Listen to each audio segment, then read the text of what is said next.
What confuses me a bit, and what I'm actually afraid of, is that this topic is also becoming more popular. So a lot of brands and business actors are using it as a competitive advantage, and it becomes even harder and harder to discern between greenwashing and really sustainable solutions. How do you do that? Because someone says, okay, this is sustainable, and they put it in a green package and everything, but when you look at the supply chain, it turns out that there is a totally different story. No, and there's a lot of greenwashing, there's a lot of bullshit out there.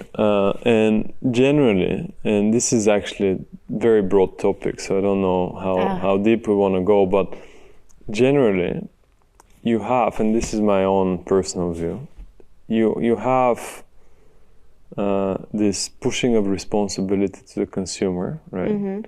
You're basically, as a consumer, being told by the big companies, oh, you need to do more, you need to recycle, and that's actually wrong. I believe it's not going to solve the problem. It's not going to move the needle, right? No.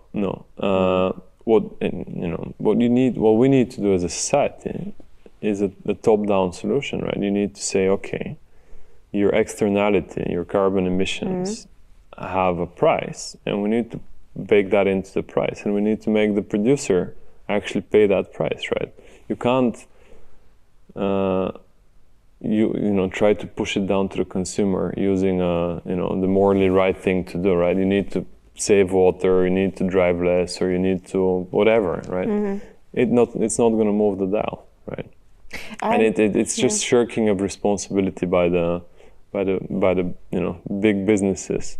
No, I'm really confused actually as a consumer of how am I supposed to act? What am I supposed to eat? At some point, everything that I do is actually bad, and is causing carbon emissions. It's creating this anxiety, and it is. Absolutely. I'm really honestly trying to do the right thing, and at the same time, it just doesn't work. And then it's coming back to what I just said. It's kind of transferring responsibility, and you're kind of thinking, oh, I'm not eating the right thing, or I'm buying too many clothes and whatever. Mm-hmm. So I'm the problem. But you're not the problem, right? The problem is that there is this externality that's not priced, right? And that needs to be solved ultimately by governments, right?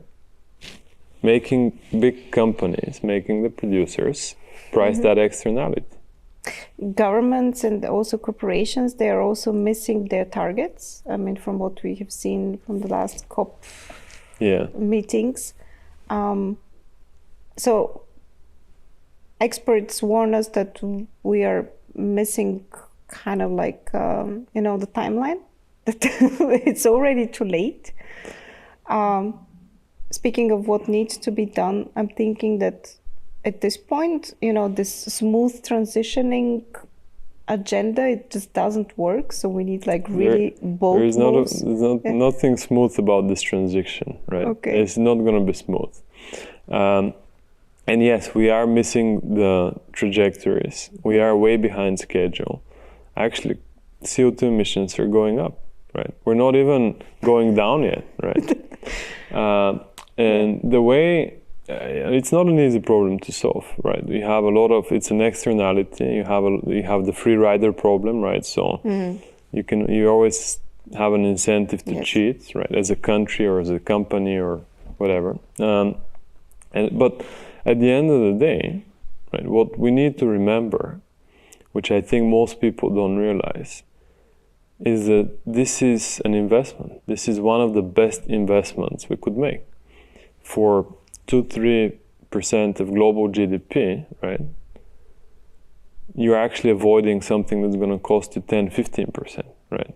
So you believe in the homo economicus in people, not in their... No, exactly. You just need to bring what governments need to do, right? And that's, unfortunately, because of the nature of the problem, it cannot be solved without, government intervention.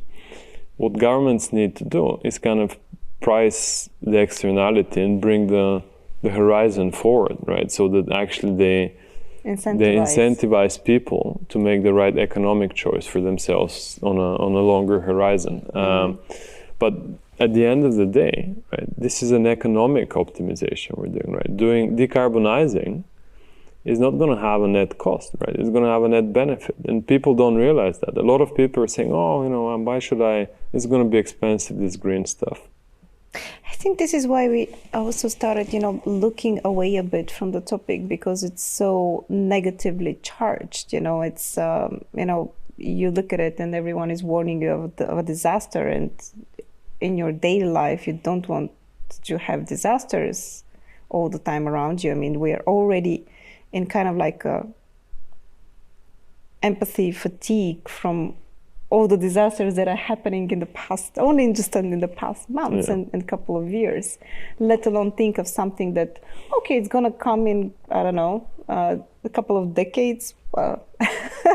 It's already coming, right? We can already feel it. Yeah. I mean, we can all see what's happening, and it's going to be coming more and more.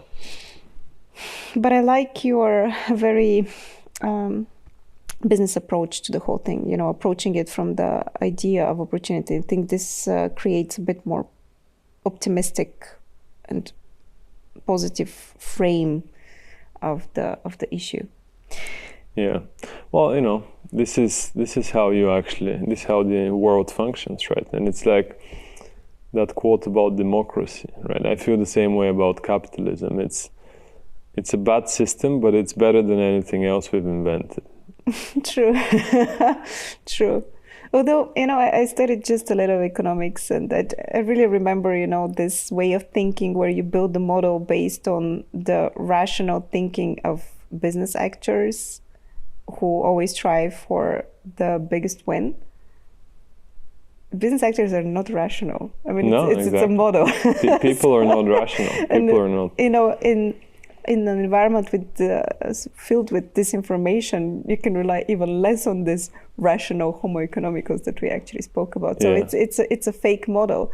But I truly believe in, I'm not quite sure, I need to check the old books who said that the 3 different value propositions. I'm going to save you money, I'm going to make you win, and I'm going to make you feel good. Yeah. So I think it's not only about making money, but it's also about making people be